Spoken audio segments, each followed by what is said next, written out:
चलिए question number 10 करते हैं। क्वेश्चन नंबर 10 में आपको क्या कह रहा है कि फाइंड अ रिलेशन निकालना है। ठीक है, किसके बीच में रिलेशन निकालना है? एक्स और वाई के बीच में। सच दैट क्या है, point this is equidistant from this and this. मतलब कह रहा है कि पॉइंट जो एक्स कॉमा वाई पॉइंट है, ये जो पॉइंट एक्स कॉमा वाई, इसका जो डिस्टेंस है इस पॉइंट से और इस पॉइंट से क्या है, बिल्कुल सही, बराबर।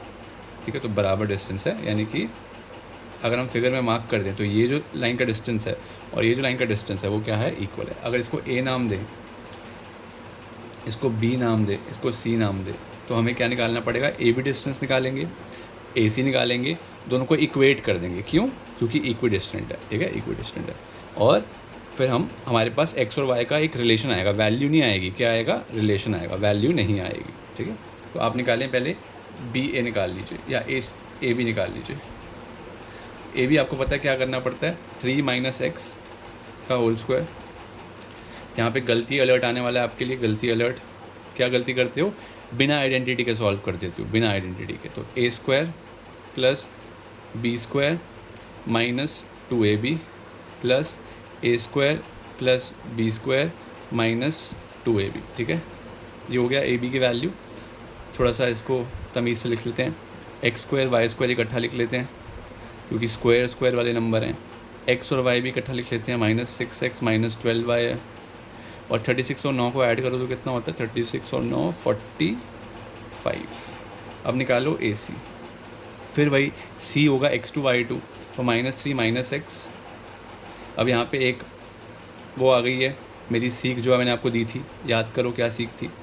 जब भी बेटा दोनों नेगेटिव आ जाएं, दोनों नंबर्स नेगेटिव में आ जाएं स्क्वायर के, तो मेरे पास या तो a प्लस बी की आइडेंटिटी है या तो a माइनस बी की। तो क्या लगाऊं?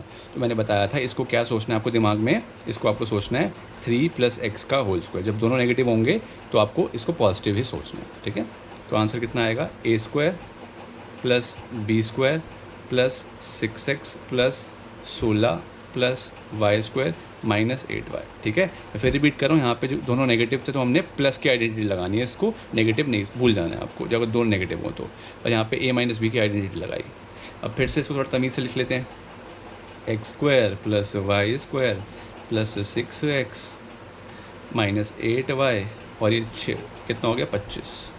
अब ये जो डिस्टेंस ए बी आया और ए सी जो आया वो तो इक्वल डिस्टेंस है, वो बता ही रहा, तो आप इक्वेट कर दो। ठीक है, A B is equals to A C कर दो, तो क्या आएगा? Root X square plus Y square minus 6x minus 12y plus 45। ठीक है, स्क्वायरिंग बोथ द साइड्स करके रूट काट दो या फिर डायरेक्ट भी काट सकते हो।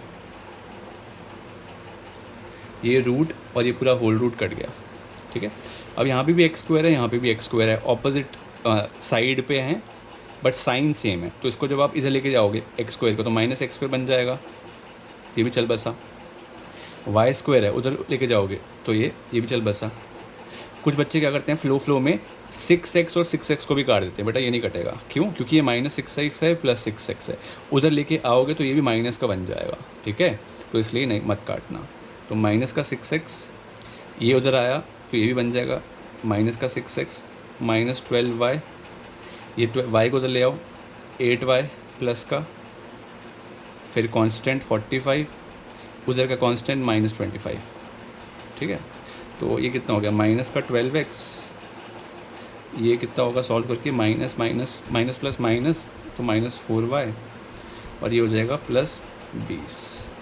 ठीक है, हमेशा आपको जो इक्वेशन देनी होती है वो सिंपलेस्ट फॉर्म में देनी होती है। ठीक है, तो अब आप क्या ये किसी के टेबल में आ रहे हैं 12, 4 और 20?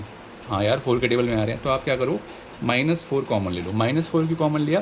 क्योंकि x के साथ नेगेटिव नंबर आ रहा है, तो हम ट्राई करते हैं कि जो पहला हमारा वो होती है टर्म होती है, फर्स्ट टर्म x, वो पॉजिटिव आए, कोशिश करते हैं। ठीक है, तो ये कितना आ जाएगा? 3 के टेबल में आता है x पे, मतलब 4 × 3 होता है, ये कितना आएगा? +y। और 20 कब आता है 4 के टेबल में? 5 पे, तो +5। तो नेगेटिव कॉमन लिया तो ये प्लस हो गया, नेगेटिव कॉमन लिया तो ये प्लस हो गया, ये पॉजिटिव था तो ये क्या बन जाएगा? नेगेटिव, क्योंकि कॉमन ले लेना ना माइनस साइन। अब ये माइनस का 4 0 के पास भेज दो, तो 0 के पास भेजते ये गायब हो जाएगा। क्यों? क्योंकि 0 × 4 या 0 / 4 कुछ भी नहीं होता, 0 ही होता है।